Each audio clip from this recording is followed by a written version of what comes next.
Amen. Merci, bien-aimé. Merci de ces moments. Et Dieu est vivant. Dieu nous fait grâce. Il est tout-puissant. Cet après-midi, nous allons parler d'un passage qui est contenu dans Éphésiens chapitre 2. Éphésiens chapitre 5, versets 1 à 2. Éphésiens chapitre 5, versets 1 à 2. Je nous invite à nous tenir debout afin de lire la parole de Dieu, cette parole qui est vivante, cette parole qui libère, cette parole qui transforme. Tout d'abord, je lis dans Louis II, la parole de Dieu nous dit ceci. Devenez donc les imitateurs de Dieu, comme des enfants bien-aimés, et marchez dans la charité, à l'exemple de Christ, qui nous a aimés et qui s'est livré lui-même à Dieu pour nous, comme une offrande et un sacrifice de bonne odeur. Je voudrais par la même occasion lire dans la parole vivante. Je lis dans la parole vivante les mêmes passages. Éphésiens 5, 1 à 2. Comme des enfants imitant leur père, vous de même, enfants bien-aimés de Dieu, suivez en tout point son exemple. Que votre vie soit réglée par l'amour. Agissez comme le Christ qui vous a tant aimé, qu'il s'est offert en sacrifice à Dieu pour vous, comme une véritable offrande dont le parfum plaît à Dieu. Bien-aimés, c'est la parole du Seigneur. Amen. Nous pouvons nous mettre.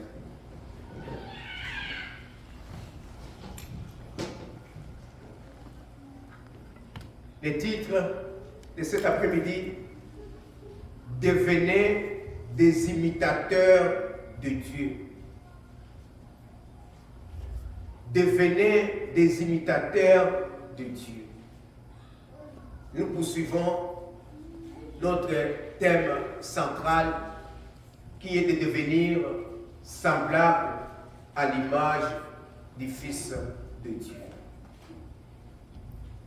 Pourquoi le Seigneur nous demande cet après-midi de devenir ses imitateurs? Si nous regardons ce qui se passe dans le monde actuellement, il est difficile de reconnaître qui est enfant de Dieu et qui n'est pas enfant de Dieu. Il y a presque une confusion totale.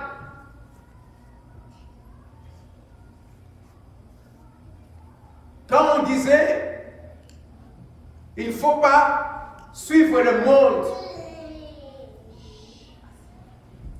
cela supposait que ceux-là qui ne sont pas en Christ sont ceux-là qui font des choses qui sont dans le monde, sont ceux-là qui aiment le monde.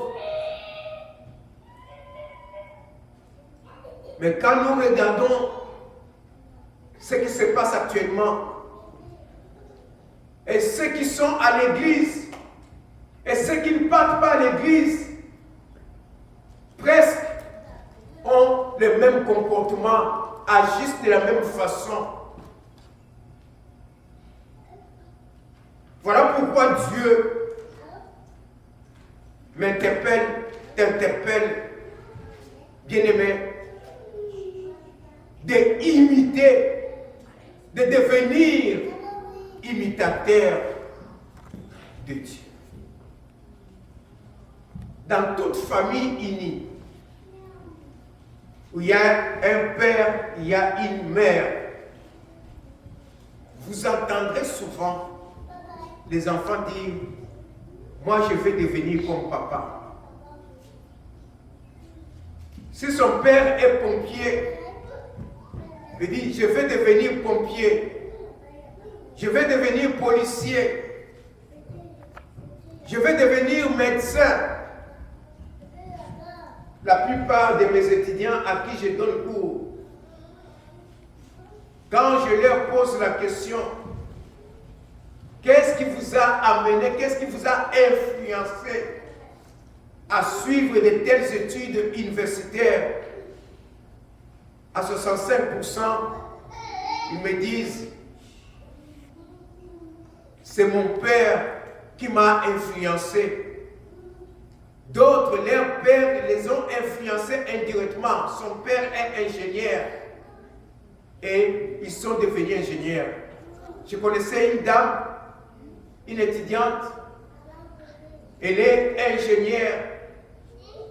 Elle dit, Gaston, je peux réparer un tracteur parce que mon père est ingénieur mécanicien. C'est une dame capable de réparer un tracteur. Ce que son père fait a influencé à une grande partie sa décision de suivre, d'orienter ses études dans ce sens-là. Nous aussi, étant devenus créatures de Dieu, enfants de Dieu, nous devons être influencés par ce que nous voyons chez notre Père céleste. La présence de Dieu est là. Les bontés de Dieu sont là.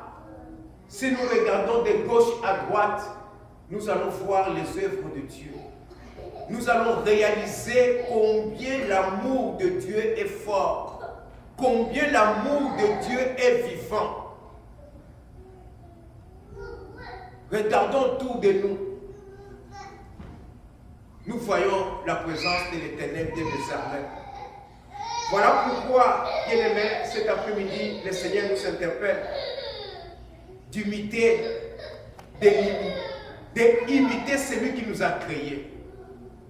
Il y a d'autres de mauvais exemples.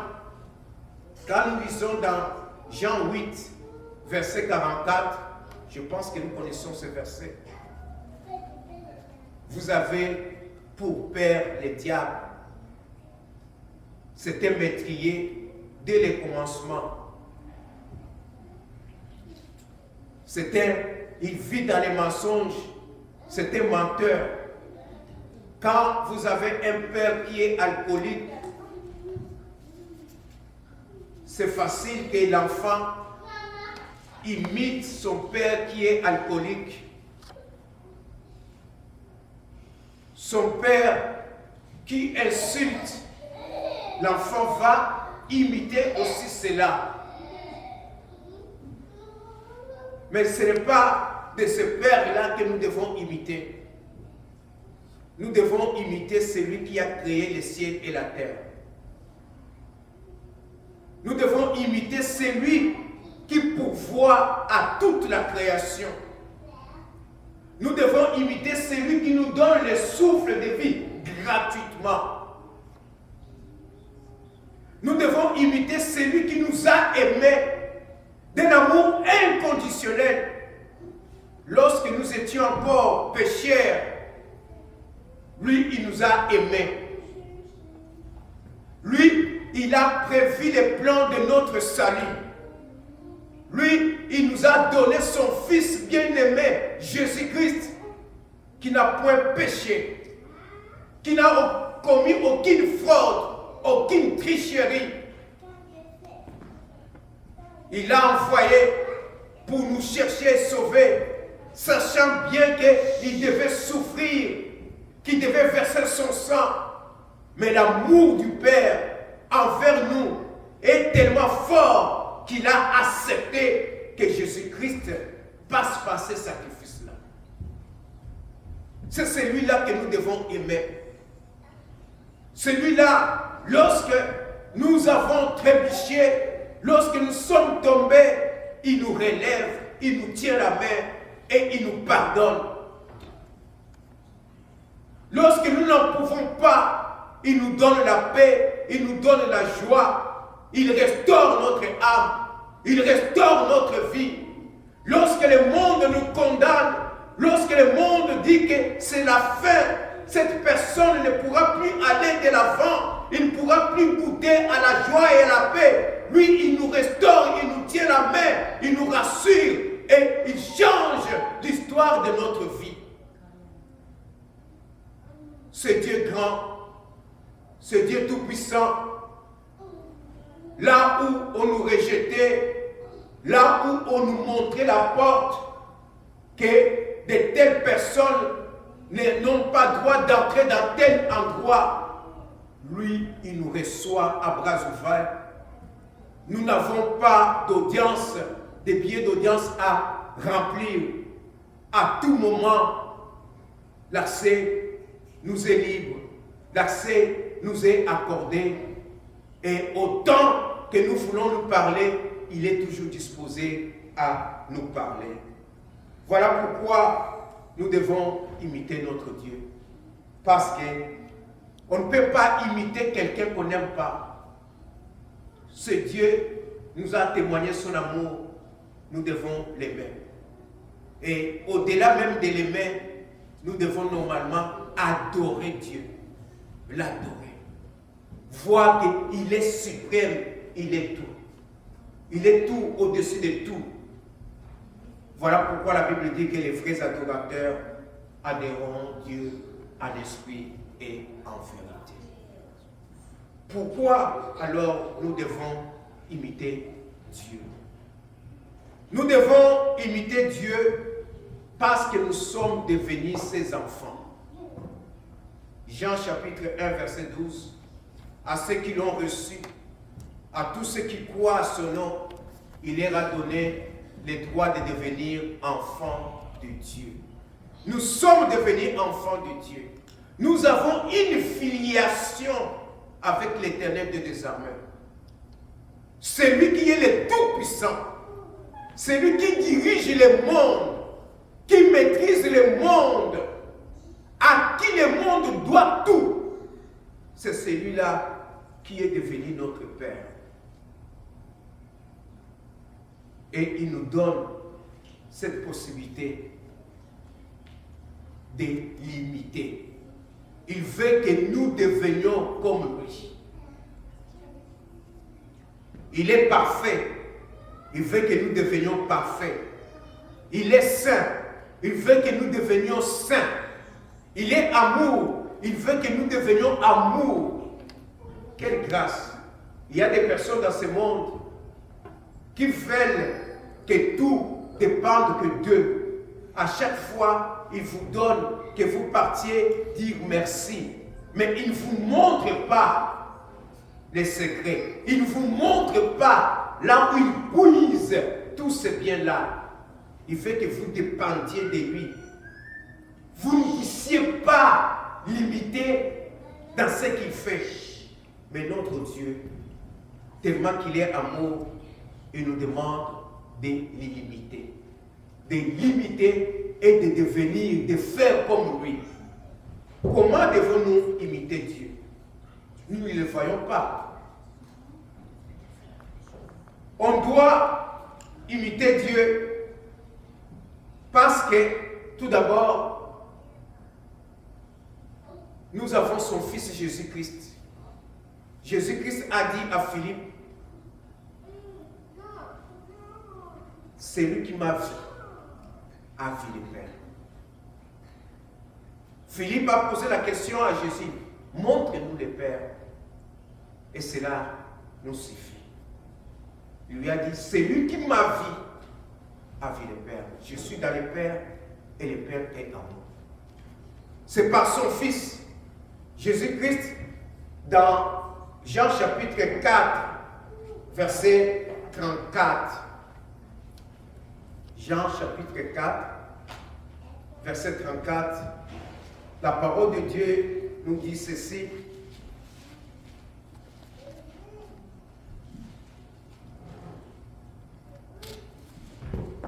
Jésus leur dit, ma nourriture est de faire la volonté de celui qui m'a envoyé et d'accomplir son œuvre.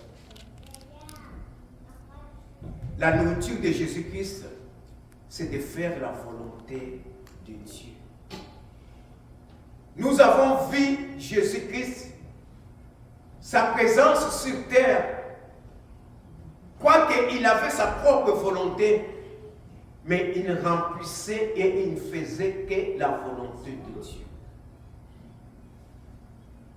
Si nous voulons imiter Dieu, nous devons agir comme son Fils Jésus-Christ. Dans Éphésiens 5, 2, que votre vie soit réglée par l'amour. Premier élément. Comment imiter Dieu? Que notre vie, que ta vie, que ma vie soit réglée par l'amour.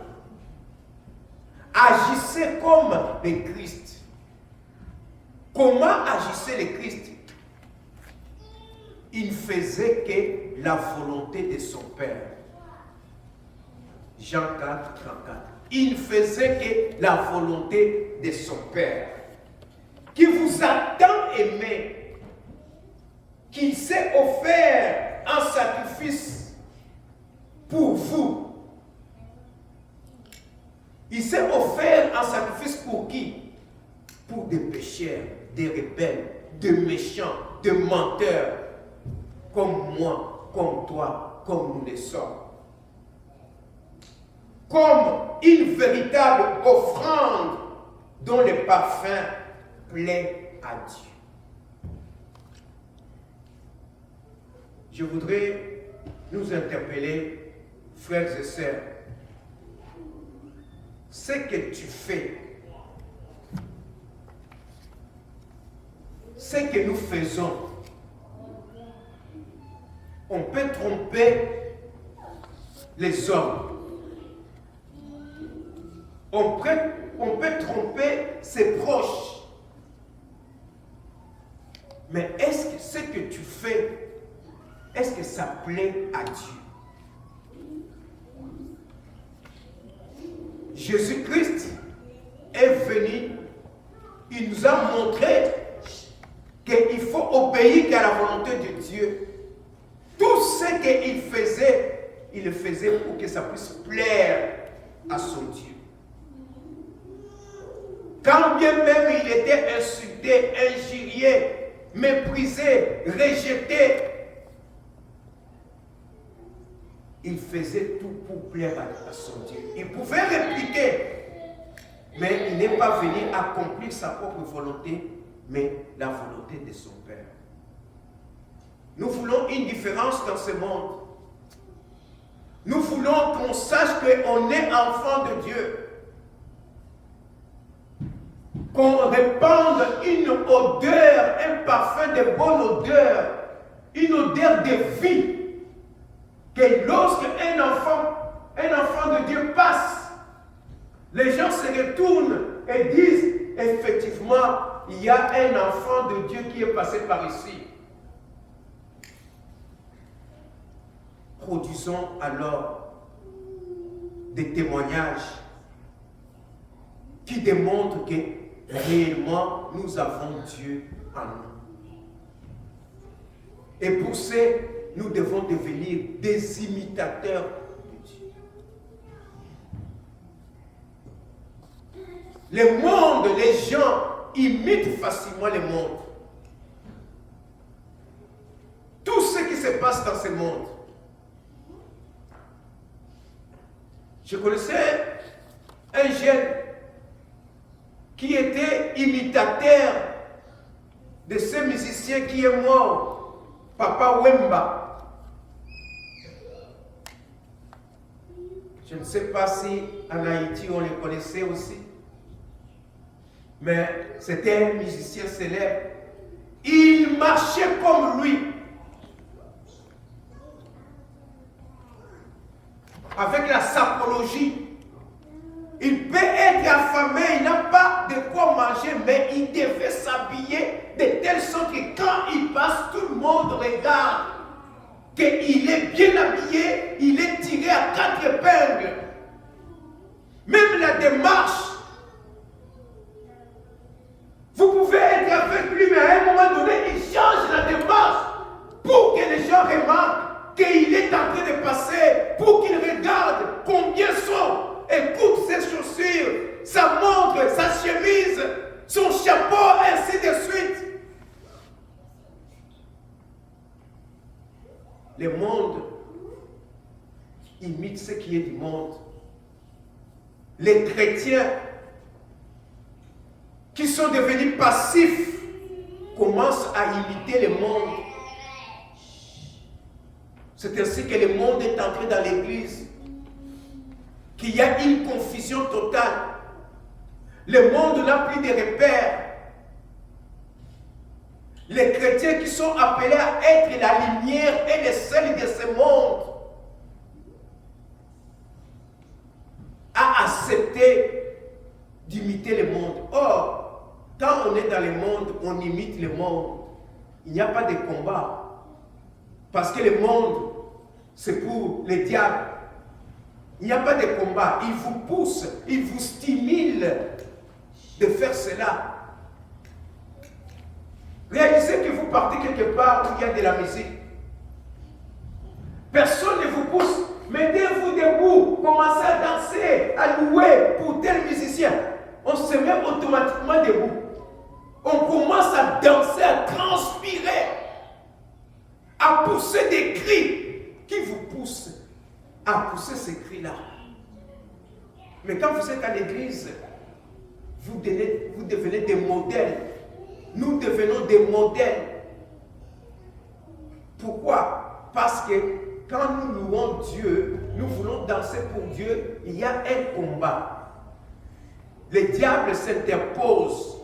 Il ne veut pas que nous puissions. Il dit, non, si tu danses plus, on va te remarquer, on va te juger. On va dire que tu es. Et à ce moment-là, on se réserve. On veut louer. Non, peut-être ton frère qui est à côté, ta soeur qui est à côté, va te juger, va connaître comment tu raisonnes. Et on s'encriste. On ne veut pas prier. C'est un combat. Le Seigneur nous interpelle cet après-midi de devenir des imitateurs de notre Dieu, de notre Créateur.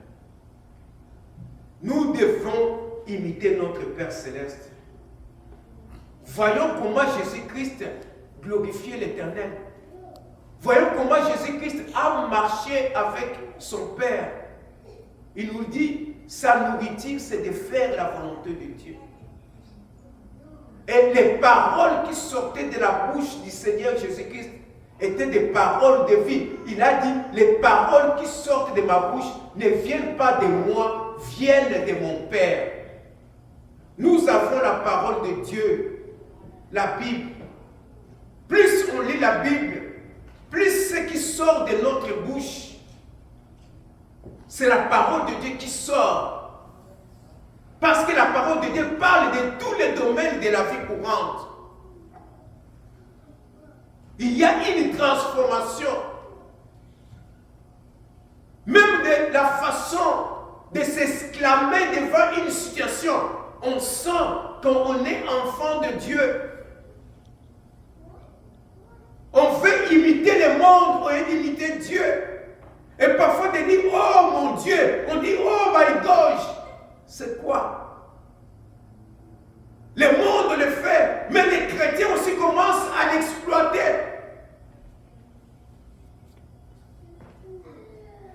Nous devons imiter Dieu afin que le monde sache que ce monde appartient à l'Éternel des armées. Que nous appartenons à Dieu. Nous sommes des enfants de Dieu. Imiter Dieu, c'est aimer aussi les autres. On n'aime pas seulement ceux qui nous font du bien, même ceux qui nous font du mal. Même ceux qui ont voulu notre mort, nous devons aussi les aimer. Quand Dieu fait sortir le soleil, comme c'est le cas aujourd'hui, ce soleil, c'est pour des bons et des méchants. Les sorciers en profitent aussi. Les assassins en profitent aussi. Les bons, ceux qui prient, ceux qui gênent, ceux qui adorent Dieu en profitent aussi. Jésus-Christ, quand il est venu nous chercher, nous n'étions pas bons, des méchants. Mais il est venu pour des méchants. Il est venu nous chercher et il est allé jusqu'au bout de son amour pour que nous devenions enfants de Dieu. Nous devons imiter Dieu. Dieu n'a pas envoyé Jésus-Christ chercher des bons. Dieu a envoyé Jésus-Christ chercher des méchants.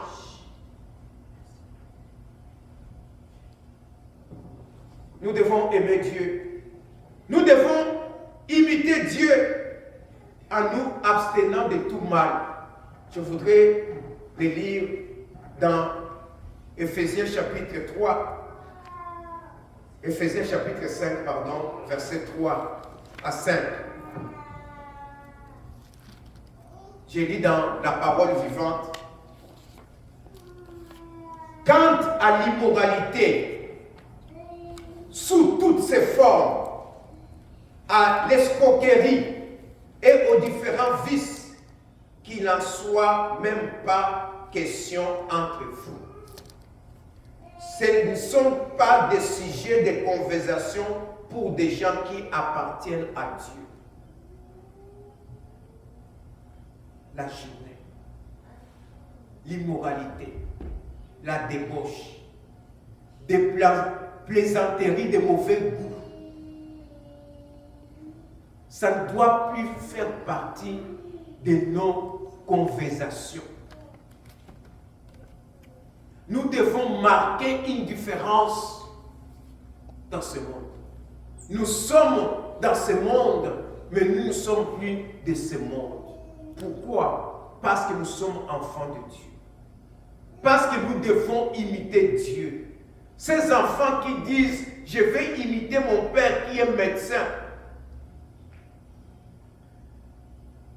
J'étais dans une école primaire. Il y avait une exposition des livres.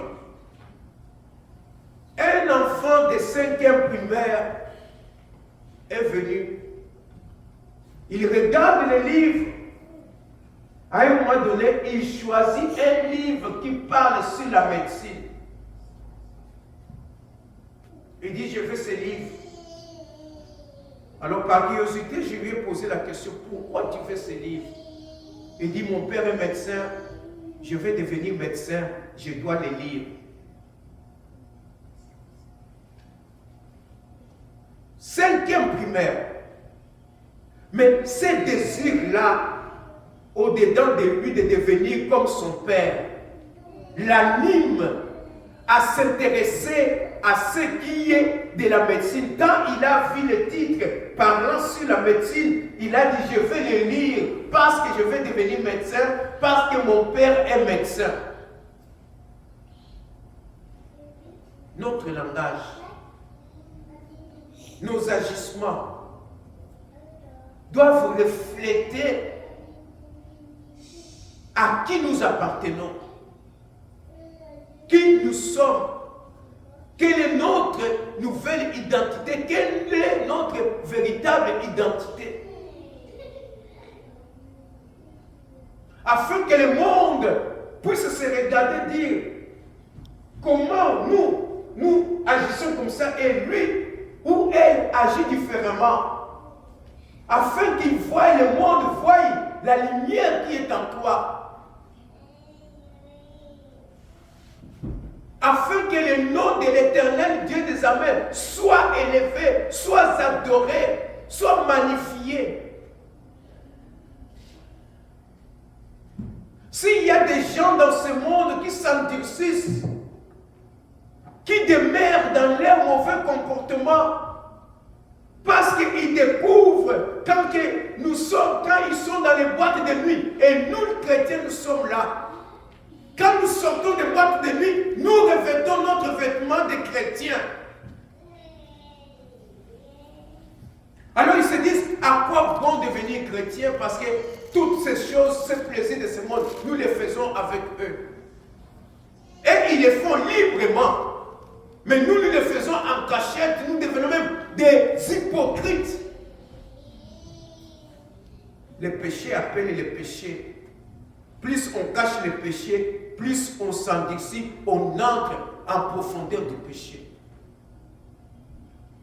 Devenons des imitateurs de notre Dieu. Imiter Dieu, c'est marcher dans la lumière. La lumière, quand nous marchons dans la lumière nous permet de ne pas servir 2 maîtres à la fois. Soit nous sommes avec Dieu, soit nous sommes avec les diables. On ne peut pas être tiède. On ne peut pas être dans les milliers, entre les milliers. Non, je suis avec Dieu et je suis avec les diables parce qu'on ne sait jamais. Le diable est une créature. Dieu c'est lui le créateur. Ou soit on est avec le créateur, soit on adore une créature. Soyons des imitateurs de Dieu. Notre comportement doit refléter ce que nous sommes. Nous avons une identité.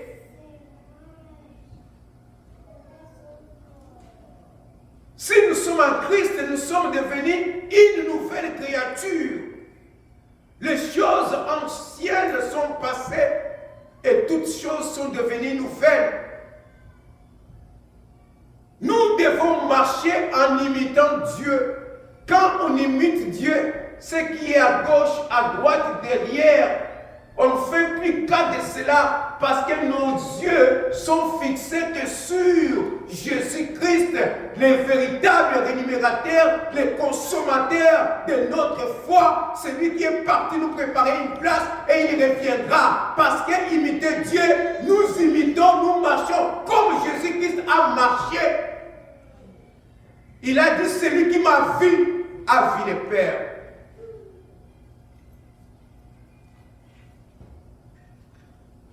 Nous avons un exemple, nous avons un modèle à suivre. Nous allons dire, on n'a jamais vu Dieu, mais son Fils Jésus-Christ est venu parmi nous. Il a vécu parmi nous. Il nous a montré les modèles. Il nous a dit, ma nourriture, c'est de faire la volonté de Dieu. Et comment accomplir cette volonté de Dieu? Je voudrais encore lire dans la parole vivante. J'ai trouvé l'explication encore mieux. Je commence dans Colossiens chapitre 1, versets 9 à 11. Aussi, depuis le jour où nous l'avons appris, nous ne vous avons jamais oublié dans notre intercession. Nous demandons à Dieu que vous puissiez connaître et comprendre toujours mieux sa volonté. Connaître la volonté de Dieu. Deuxièmement, comprendre la volonté de Dieu. Si on ne connaît pas la volonté de Dieu, si on ne comprend pas la volonté de Dieu, il nous sera difficile de changer notre attitude, notre caractère, notre conduite, notre façon de vivre, notre façon de parler. Nous resterons toujours des bébés spirituels qui s'aiment à tout vent.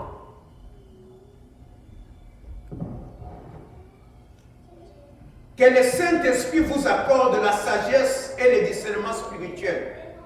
nous lui demandons aussi que votre conduite fasse honneur au nom du Seigneur et lui plaise à tous égards. Notre conduite. Lorsque nous connaissons la volonté de Dieu, lorsque nous comprenons la volonté de Dieu, notre attitude va changer. Nous allons les louer. Nous allons adorer l'Éternel des armées. Que vous vous réjouissez son cœur en portant des fruits qui lui sont agréables, c'est-à-dire toutes sortes d'activités utiles. Que vous fassiez des progrès dans la connaissance de Dieu. Un enfant qui imite son père, il observe tous les gestes et faits de son père.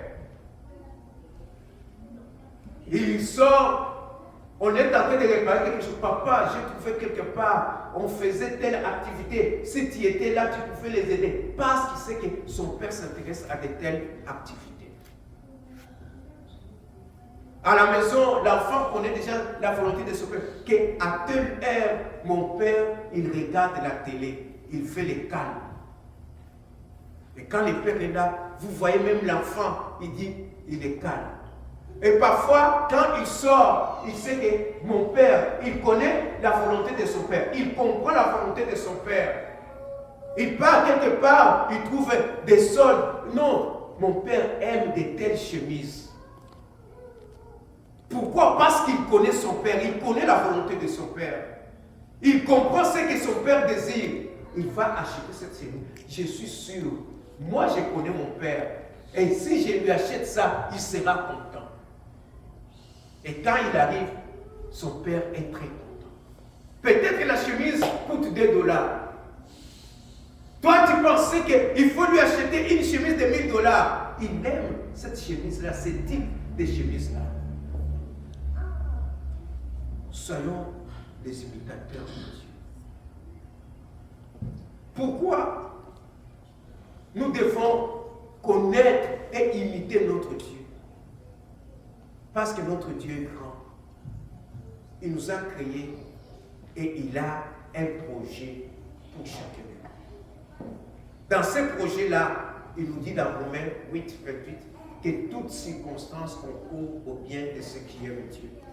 Je vais lire cela dans Parole vivante parce que j'ai trouvé ça encore merveilleux.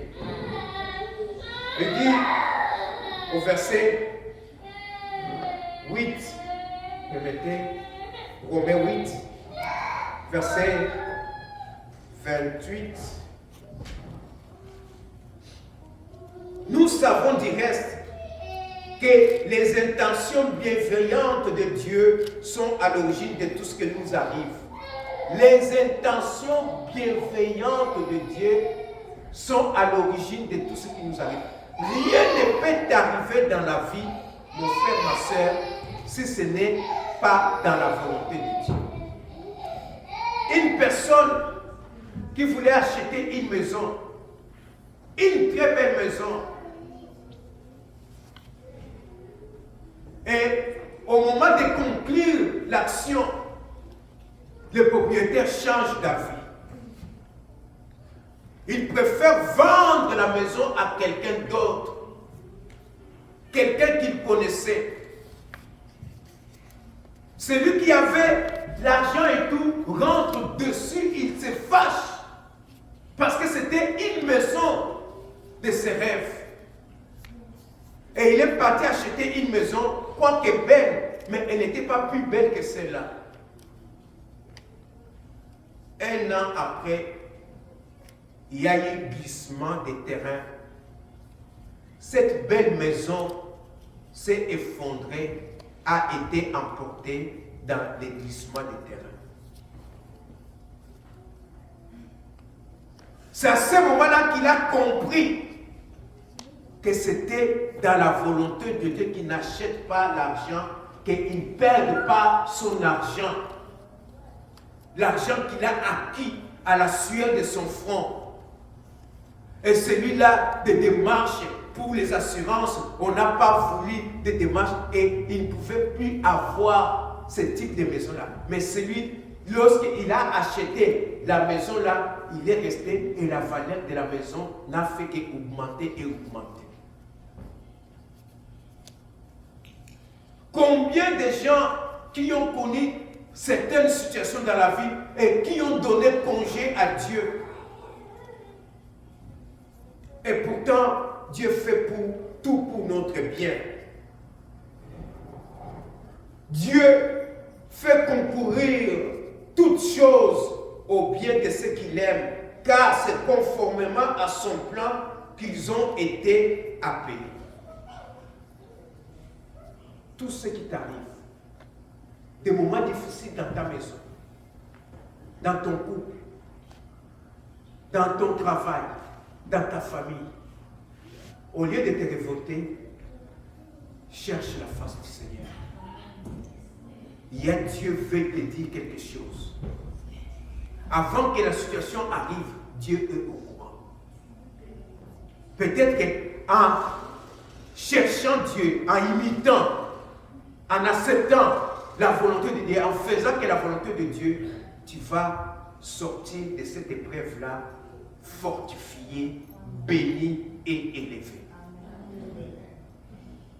Voilà pourquoi nous devons imiter Dieu. En effet, ce que Dieu a enveloppé d'avance dans son plan d'amour, il les a aussi destinés, depuis le commencement, à porter son image.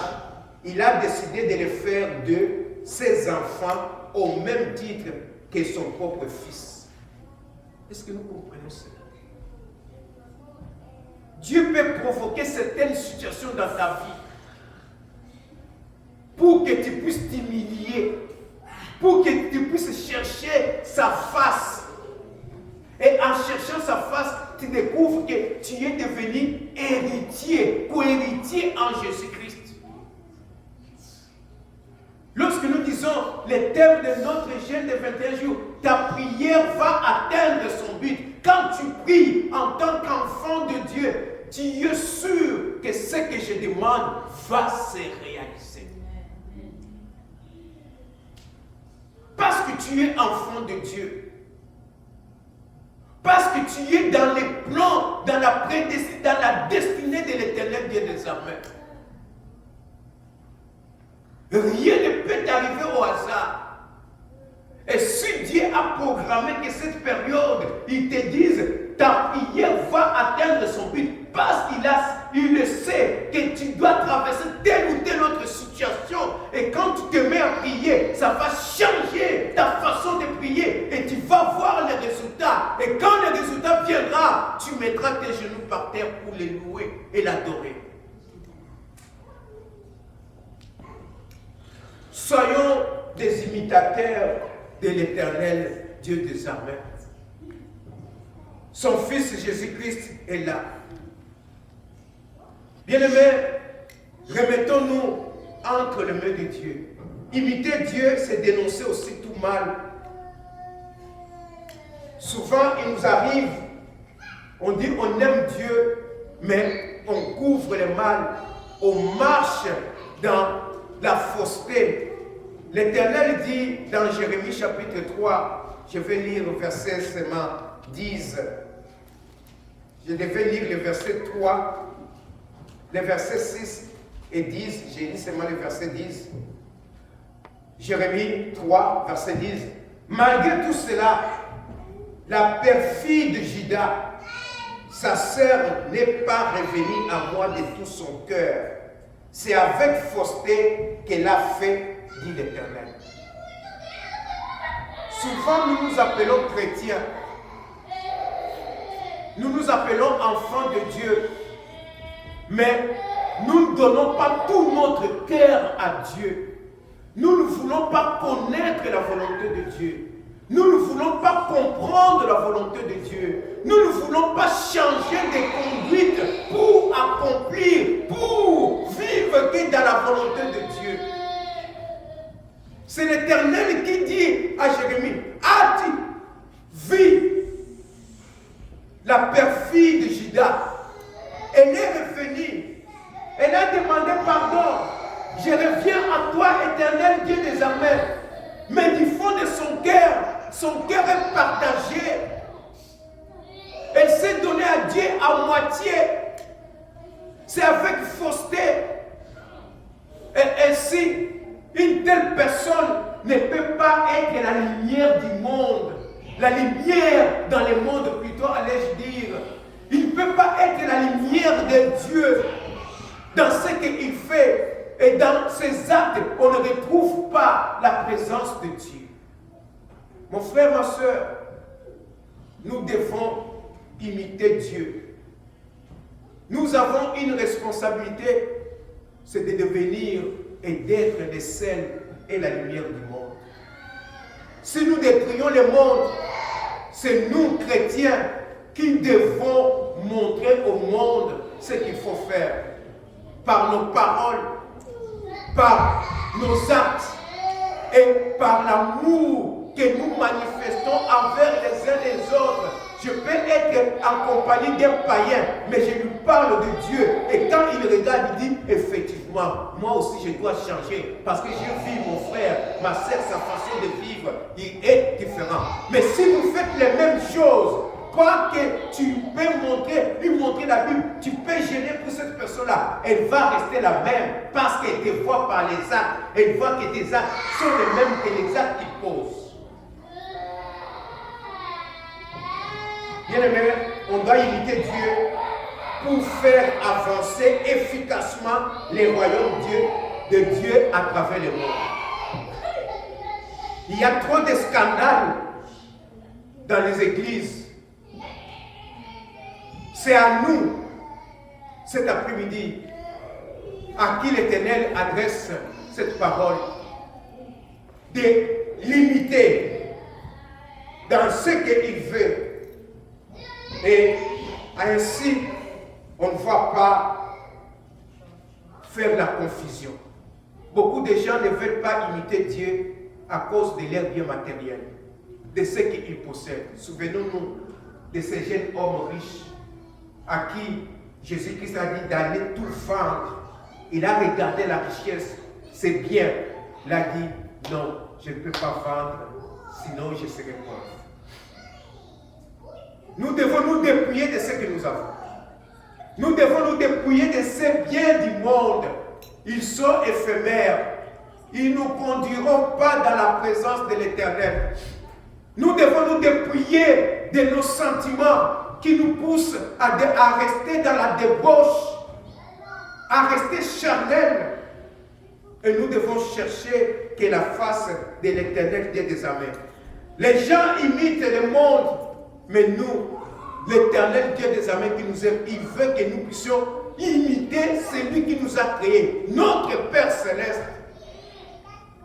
Et il a tout mis en marche. Nous devons connaître la volonté de Dieu. Chaque fois que tu fais quelque chose, que tu te fâches, que tu manges, que tu parles, que tu critiques quelqu'un d'autre, que tu entretiens des soucis, dis-toi, est-ce que ce que je fais plaît à Dieu? Est-ce que Jésus-Christ, mon grand frère, l'aîné de la famille des enfants de Dieu, si lui, il est à ma place à ce moment, est-ce qu'il va agir, il va dire, il va se comporter de la façon dont moi je me comporte? Si la réponse est oui, fais-le. Si la réponse est non, ne le fais pas. Nous avons déjà des dossiers que nous ne voudrons pas qu'on puisse mettre ça ici au tableau que tout le monde le voie. Nous cachons cela. Est-ce que nous pouvons nous arrêter et dire maintenant que je puisse abonder dans les bonnes œuvres, que je m'offre comme une offrande vivante qui plaît à l'Éternel? Lorsque j'imite Dieu, je ne produirai pas de mauvaises œuvres. Lorsque j'imite Dieu, je ne veux pas trahir. Lorsque j'imite Dieu, il n'y aura pas de mauvaises paroles en moi. Lorsque j'imite Dieu, je ne veux pas céder à la débauche, à la sorcellerie, à la haine, à l'envie, à la jalousie. Parce que tous mes actes seront empreints d'amour. C'est ce qui fait la différence entre le monde des ténèbres et le monde des lumières. Dans le monde des ténèbres, il n'y a pas d'amour. Il n'y a pas un véritable amour. Imitons Dieu jusqu'au bout. Ne nous arrêtons pas à mi-chemin, mes frères. Les souffrances que vous rencontrez, Dieu les a préparées pour toi. Les persécutions auxquelles tu fais face, Dieu est au courant de cela. Son fils Jésus-Christ nous a donné l'exemple. Il a souffert. Il a été rejeté. Il a été dénigré. Il a été accusé faussement. Mais à la fin, au finish, il a été élevé. De telle sorte que toute langue, dans le ciel, sur la terre, sous la terre, confesse qu'il est Seigneur à la gloire de Dieu le Père. Et tout genou fléchit devant lui. Il en sera de même de toi et moi si nous demeurons dans la volonté de Dieu. C'est possible d'imiter Dieu parce qu'il y a des humains comme nous. Paul, dans Philippiens 3, 8 à 9, Paul a imité. Il a dit, lorsqu'il a vu cela, il a compris quelle est la volonté de Dieu. Il a compris la volonté de Dieu. Il a connu cette volonté. Il a changé sa conduite. Il a dit, tout ce que j'ai considéré comme gain, j'ai considéré ça comme de la souillure, comme de la boue. Parce que toute sa mentalité, toute sa vision, toute sa volonté était maintenant orientée à Jésus-Christ, imiter Jésus-Christ. Parce que quand on imite Jésus-Christ, on imite Dieu. C'est lui qui m'a vu à vie des pères, nous a dit Jésus-Christ. Soyons donc des imitateurs de Dieu. Amen.